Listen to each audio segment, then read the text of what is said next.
Բարի օր, սիրելի հայրենակիցներ, այսօր ես ուզում եմ խոսել մասնավորապես, ավելի ճիշտ խոսքս ուղղված է մասնավորապես վաղաշաբաթ խոշորացված համայնքի բնակիչներին։ Նաև նրանց, ովքեր որ այդ տարածաշրջանում ունեն բարեկամ ազգական։ Ես գիտեք, որ այս ընտրությունների նկատմամբ թերահավատ եմ, ընդհանրապես ներկա գործող սահմանադրության պայմաններում, երբ քաղաքացին լիարժեքորեն իրավունք չի տրված, օրինակ որոշելու, ես այս մարդուն եմ ուզում ընտրել համայնքապետ, վերջ, ընտրում եմ համայնքապետի, ես այս մարդկանց ուզում եմ տեսնել ավականու կազմում, առանձին ընտրում եմ ավականու անդամներ, այդ դեպքում է, որ նրանք կարող են իրար հակակշռել, ավականին վերահսկի գործադիրի համայնքային մակարդակով աշխատանքներին, ինչևէ, սրանք շիլափլավ են սարքել ամեն ինչը, և դրանից ելնելով ես ընդհանուր առմամբ վերապահ եմ, մասնակցել եմ Հայաստանի բազմաթիվ ընտրությունների, սկսած 90 թվականի, երբ հեռակա մասնակցել եմ ընտրությունների, արտաքսված էի, դե գիտեք, բռնի արտաքսել էին, անկախության պայքարի առաջնորդը պիտի Հայաստանում չլիներ, որ իրենց գործակալներին նշանակեին, ինչ ուզեին անեին, մեզ էլ ի վերջո հասցնեին այսօրվան։ Եթե դուք անկախության համար չեք պայքարել, չեք երազել, այդպիսի, ինչպես հիմա ընդունված է ասել, տեսլական չեք ունեցել, ո՞նց կարող եք անկախ Հայաստանի համար աշխատել, ինչևէ։ Աշխատել եմ որպես պատգամավոր, այնուհետև տարբեր աշխատանքներ եմ կատարել, ընտրությունների մասնակցել եմ շատ անգամներ։ Վերջին ընտրություններում նախագահական, երբ անմիջական էի մասնակցում, վարկանիշս բարձրանալու հետևանքով ամենալուրջ մակարդակով մահափորձ կազմակերպվեց, փրկվեցի, երևի նրա համար, որ այսօր ձեզ հետ խոսեմ։ Թեկնածուներ կան վաղաշաբաթ խոշորացված համայնքում, բոլոր թեկնածուները, նաև քաղաքական ուժերը, որ մասնակցում են, ի վերջո պիտի ենթարկվեն այսօր գործող կանոններին, այդ դա է ինձ դառնացնում։ Վաղն էլ ազգային ժողովի ընտրություններ այս խուժժան սահմանադրությամբ։ Գիտեք որն է, շատ հասարակ բան է։ Դուք առաջ մասնակցում եք համ գլխավոր հրամանատարի ընտրություններին առանձին,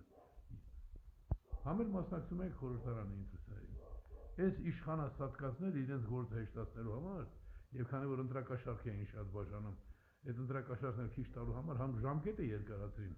Ռոբերտ Քոչարյանի օրոք պարլամենտի 4 տարին դառավ 5 տարի։ Սերժ Սարգսյանի օրոք էլ վերացրին ընտրովի նախագահի պաշտոնը։ Էլի նախագահ կա, բայց ասում են մեկ դուք մեզ ընտրեք, հետո մենք գյադեքով կհավաքվենք, դուք ինչի՞ պիտի մասնակցեք։ Քաղաքացի դու ով ես որ մասնակցես։ Մենք գյադեքով կհավաքվենք իրար ապերով, կլսենք, կհասկանանք, քաղաքացի դու օրենքից արտամբաղվում ես։ Այդպեսին են եղել մեր իշխանությունները։ Ցավոք սրտի, սահմանադրությունը փոխելու նպատակով իշխանությանը ձգտած եւ իշխանության հասած այսօրվա ղեկավարն էլ։ Ինչպես տեսնում եք, խաղաց արդեն 7 տարի է սահմանադրական փոփոխություն է խաղում։ Հիմա էլ նոր սահմանադրություն։ Եվ քանի որ պետական կառավարման համակարգը չի փոխում, միայն տկարամիտը, անգրագետ ապուշը միայն կարող է պետական համակարգ չփոխել, բայց նոր սահմանադրություն գրել։ Սահմանադրությունը նախ եւ առաջ պետական համակարգի համար է, ավելի ճիշտ հիմնականում դա քաղաքացուն պետական գործերին մասնակցելու համար է, որը անմիջականորեն կապակցվում է ընտրական համակարգի հետ, պետական համակարգի հետ։ Ես իմ խոսելու նպատակը որն է, երկու օրից դուք ընտրության եք գնալու։ Հիմա եթե որոշել եք գնալ ընտրության, դե որոշել են նաև արգելք մարդիկ, որ պարտքի զգացողություն ունեն, հայրենիքին օգտակար լինելու, վաղաշաբաթ համայնքին օգտակար լինելու նպատակադրում ունեցող մարդիկ են գնում նաև ընտրության։ Այո, նույնիսկ վատ համակարգի պայմաններում, ասենք վատ ֆուտբոլի դաշտի պայմաններում, ի վերջո մարդ կա, որ ասում է ֆուտբոլն այնքան եմ սիրում, որ վատ խաղադաշտում են խաղում։ Իսկ իմ ուզածն է, որ խաղադաշտը լավը լինի, մեր քաղաքական դաշտը լավը լինի, օրենքները, համակարգը։ Երբ դու ռազմավարական խնդիրներ ես դրել քո առջև, ուզես չուզես, դու համակարգային մոտեցումներ ես դրսևորում։ Իսկ երբ դու ասում ես, դե լավ, մի կերպ գամ իշխանության, հետո կորոշենք, այդպես է տեսակ գյադեքով լցված է Հայաստանը։ Մենք գանք իշխանության, հետո կորոշենք, որ Հայրիկյանն ասում է, լսեք, հիմա մենք կարող ենք հիմա դրա իրավունքն ունենք, միասնական ուժերով աշխատել սահմանադրության փոփոխությունների ուղղությամբ, մանավանդ որ պատրաստի նախագիծը կա։ Չէ, մենք Նիկոլին գցենք, մենք գանք, բայց ո՞նց ես դու գալու իշխանության, դու գալու ես, դու խաղալով դիմացինից խաղը, հասնելու ես հաջողության այն միամիտ։ Էն էլ այս մարդը արդեն վարժվել է, օրենքներ խախտել, անպատիժ մնալ, ձեր օգնությամբ։ Այսօրվա քաղաքական գործիչների եւ բնակչության ընդհանուր զանգվածի օգնությամբ նա վարժվել ասում է խախտում եմ, խախտել եմ սահմանադրական օրենքը, Հայրիկյանը մատնանշել է, հրավիրել է բոլորի ուշադրությունը, բայց չեն արձագանքում, ինչ լավ է, ես էլ կշարունակեմ, դատախազին էլ կփչացնեմ, հակակոռուպցիոն կոմիտեին էլ կփչացնեմ, փչանալուց հետո ինձ ավելի հավատարիմ կծառայեն, դա է այսօրվա դրվածքը, բայց այդ ամենի մասին դեռ խոսելու ժամանակ կունենանք, վաղը չեմիսօր ընտրություններին մասնակցում է մեր ժամանակների մեծագույն բանաստեղծ Խաչիկ Մանուկյանը։ Խաչիկ Մանուկյանը իմ վաղեմի ընկերն է, ընդհանրապես ինքը պետութենական գործերին անմիջականորեն մասնակցելու ցանկություն չունի։ Նախասիրություններ ուներ, արժեքակիր մարդը ունի, նաև կողմնորոշում հստակ, բայց ասում էր չէ, իմ կոչումը գրականությանը ծառայելն է, հայ գրականությանը։ Խաչիկ Մանուկյանը 44-րդ պատերազմի ժամանակ կորցրեց Որսում։ Եվ գիտեք, շատերս ենք զոհեր ունեցել, բայց այնքան շատ չեն այն դեպքեր, երբ մարդը կամավոր գնում է, հասկանում է, որ վտանգավոր իրավիճակում է, բայց ոչ մի քայլ չի նահանջում, որովհետև ամենայն տեղ մահմի է, մարդ մի անգամ պիտի մեռնի, բայց երանի, որ յուր ազգի ազատության կզոհվի։ Միքայել Նալբանդյանի մեր ազգային հիմնարկը դարձած խոսքի երգի այս բառերը, այս խոսքերը նրա էությունն էին եւ Խաչիկ Մանուկյանը կրեց այդ ծանր կորուստը որպես հայր նաեւ մենք բոլորս կրեցինք ամեն մի մահացած հայ զինվոր հայրենիքի համար մահացած նահատակված ամեն մի զինվոր մեզ համար բարձրագույն արժեք էլ չեմ կարողանում ասել նրանց այդ գործողությունը մեծագույն դրսևորումն է ուսանելի օրինակելի բայց ինքը կարողանալով այդ միշտ հաղթարել, հասկանալով, որ պիտի հիմա նաև մի քիչ հակադրվելով բնության օրենքներին, ոչ թե որդիները հայրերի օրինակին հետևեն, այլ ինքը նաև իր որդու, սա նաև մեծ պատիվ է որևէ ծնողի համար, այսպեսի որդի ունենալ։ Ամեն ինչ դրել է մի կողմ ու պատրաստ է ծառայել Վաղարշապատ համայնքի միջոցով իր հայրենիքին։ Վաղարշապատ խոշորացված համայնքի ընտրություններում կարող է էլի լավ մարդիկ կան, որ մասնակցում են ընտրություններին։ Անձամբ Խաչիկ Մանուկյանից լսել եմ, որ այս տղան լավ տղա է, իր մրցակիցների մասն էր ասում, ես մեկի հետ բավական մոտ եմ, լավ հատկանիշներ ունի, բայց մեզ համար, բոլորիս համար, որակագիր, Վաղարշապատ համայնքում հենց այսօր որակագիր, իսկապես որակագիր, իրենից բարձր արժեք ներկայացնող, իր կյանքով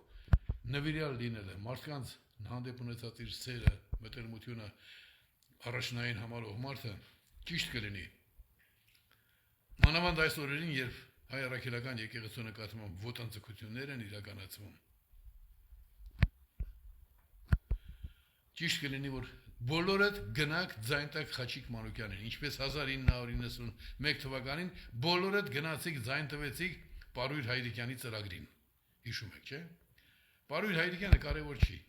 բայց ծրագիրը կարևոր է, այդ ծրագրով մենք դարձանք անկախ Հայաստան։ Որտեւ Պարույր Հայրիկյանին տրվող ձայները կարող են գողանալ, բայց երբ հայրենիքին է ձայն տալիս, դա գողանալ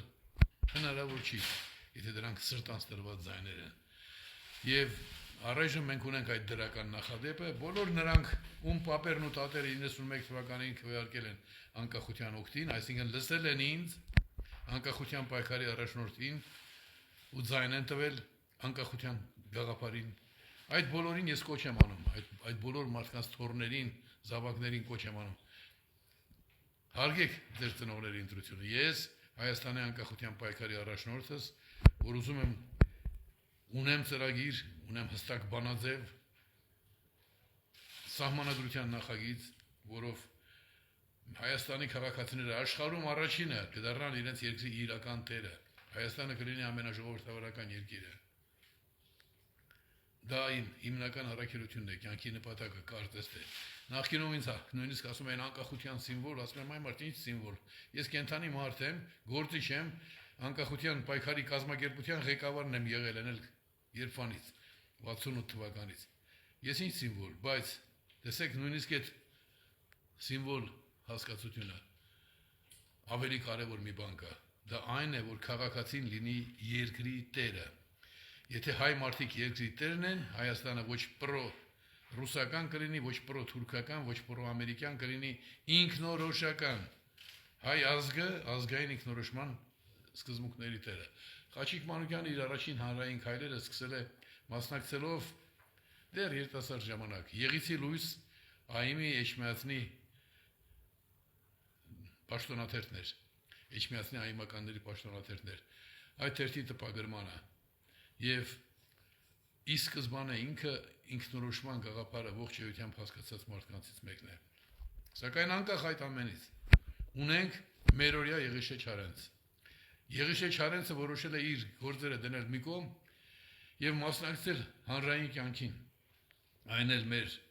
ամենակարևոր, մեր սրբավայր Էջմիածնում։ Բոլոր օրինավոր կարգին մարդկանց կոչ եմ անում մոռանալ իրենց նույնիսկ են հալլավ ես քեզ ձայն եմ տվել այդ խոստումներ ամեն ինչ եւ վեր կանգնել ասել գիտեք ամենաաստվածահաճո գործիչը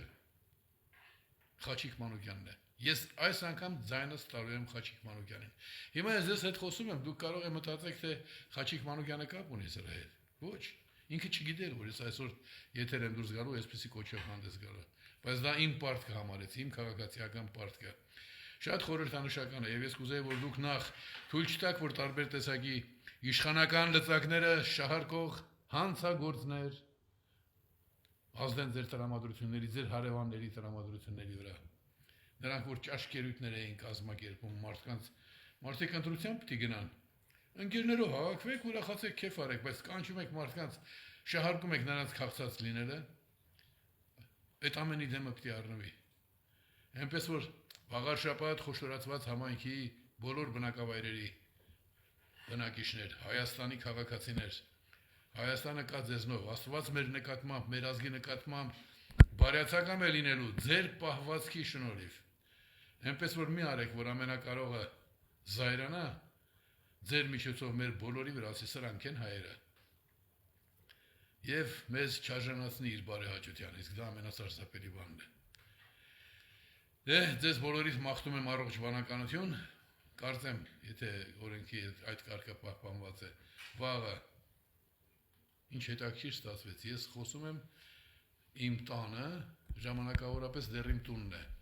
գույքարկս այնպես բարձրացրին, որ ստիպված եմ, եթե նախկինում ծրագրում էի նվիրել պետությանը, հիմա արդեն չգիտեմ, երևի ջերի գնով ստիպված եմ վաճառել, բայց թիկունքումս այն գոբելենն է, որ ժամանակին ստացել եմ եւ դուք ինչ է պատկերված դուք տեսնում եք։ Ինչևէ, Աստված թող մեզ բոլորիս օգնի ճիշտ կողմնորոշվել։ Այս օրերին, այսինքն վաղը չեմիսօրը հատկապես ձեզ։ Ուրեմն բոլորդ քվեարկում եք Խաչիկ Մանուկյանի օգտին, այն թիմի օգտին, որի կազմում Խաչիկ Մանուկյանն է։ Թե այնտեղ ովքեր կան, լավն են կամ ավելի լավն են, դա իրենց խնդիրն է։ Վաղար շաբաթ խոշորացված համայնքի ղեկավարը պետք է լինի բարձրունքը մերն է, տղերքը չկան, նրանք ավելի վերում մնացին։ Հիշեք, Խաչիկ Մանուկյան, Աստված մեզ պահապան։